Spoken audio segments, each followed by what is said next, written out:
What would you use as a template for a typical youth night if you had 2-hour time slot? Well, interesting you should ask. This is my template. All these questions. The template, and it doesn't matter. By the way, my youth group meets for an hour.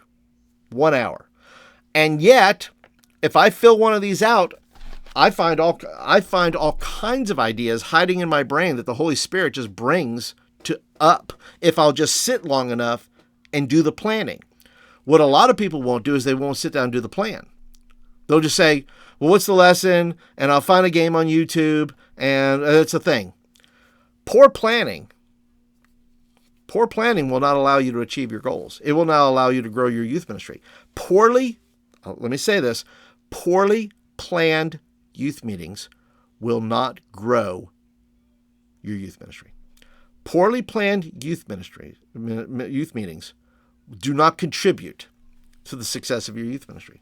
And so a well-planned youth meeting over and over and over and over again will lead to growth, will lead to success, because you've got a plan. My former camp director used to say, either you walk in with a plan to your cabin, or they have a plan for you. And your students, if you don't have a plan, your students have a plan. And I'm going to say that their plan may or may not be better than yours. I'm just saying, they're bringing the chaos, folks. So, let's break this down here. Let's break this down. What would you use as a template? Well, that's my template. 2 hours, that's a lot of time, Nate. You meet for 2 hours? I used to meet for 90 minutes. I can't be too shocked at that, because we would start at, well, if you don't count the last 30 minutes, because the last 30 minutes was all hang time, but proper meeting was 90 minutes. Okay? So we had 90 minutes. So 90 minutes in is made up of all kinds of things. You can decide, every meeting can look different. It doesn't have to look the same. It doesn't have to look cookie cutter. You really, and part of deciding this is, let me do this. Let me just do this. How about we just do this? Can we just, let's bring this up. Let's break this down. I'm going to go through meeting number 1 here. Okay. Can you guys see this? Good. All right. Let me know on the screen there. Make sure you can see this. Okay. 5:30. Nate says 5:30 to 7:30. Okay. Sunday nights. I do a lesson the last 30. Okay. That sounds like a good plan, Nate. So, once again, format-wise, date, speaker, topic, purpose.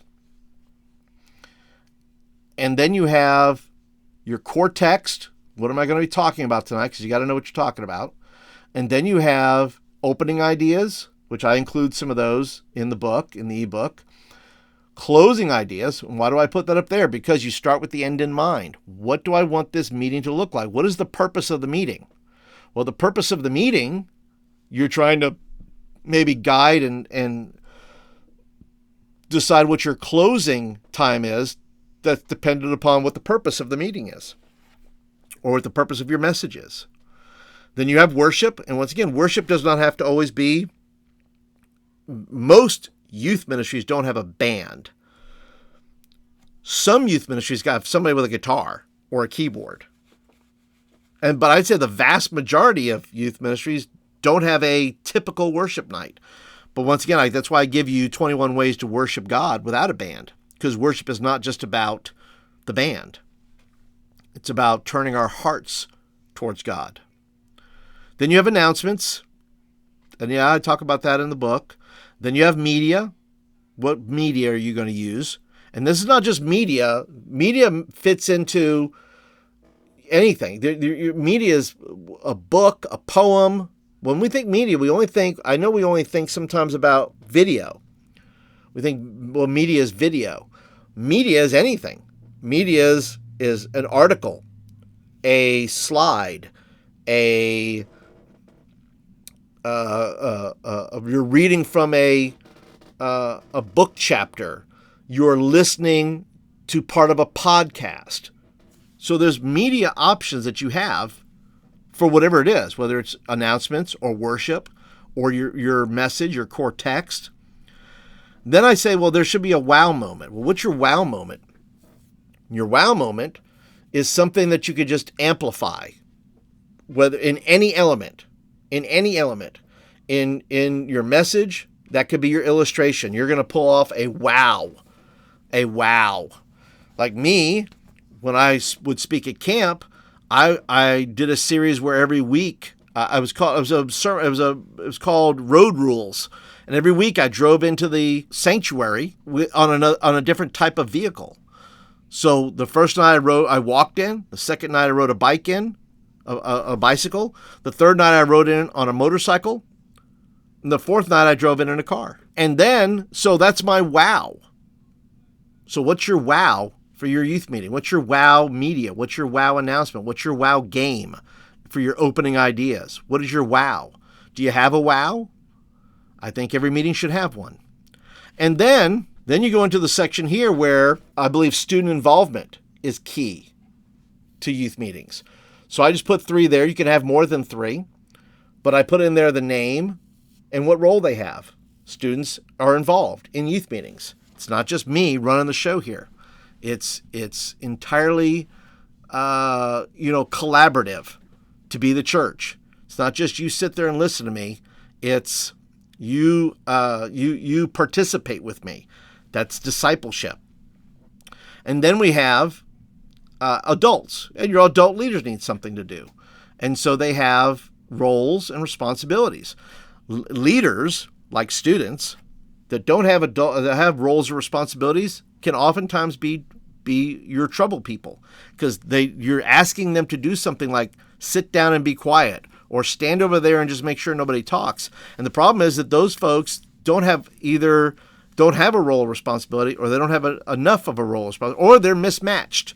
You've given somebody who has different gifts, abilities, and talents, and you've given them something that they're not good at. And so they're not going to like it a whole lot.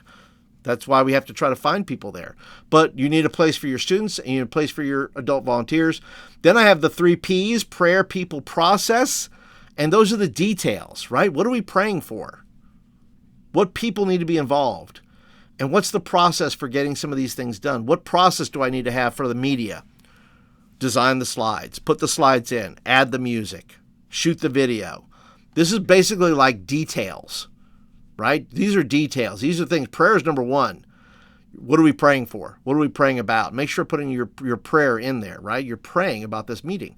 Then you have people. Well, who needs to be involved? Either people from your team that can participate, or somebody else. Some sort of people are involved, students, adults. And then process. Those are little details. How will you do the thing? What is your wow? What is your process for doing the wow? And then you get a little more nitty-gritty with that. And then finally, meeting evaluation. You eventually go back and say, I'm going to evaluate the meeting. What did I accomplish here? What was good? And then in the book, I share with you how to, evaluate. How not to be so hard on yourself. How not to, judge everything by pass and fail and all that. But that is my template.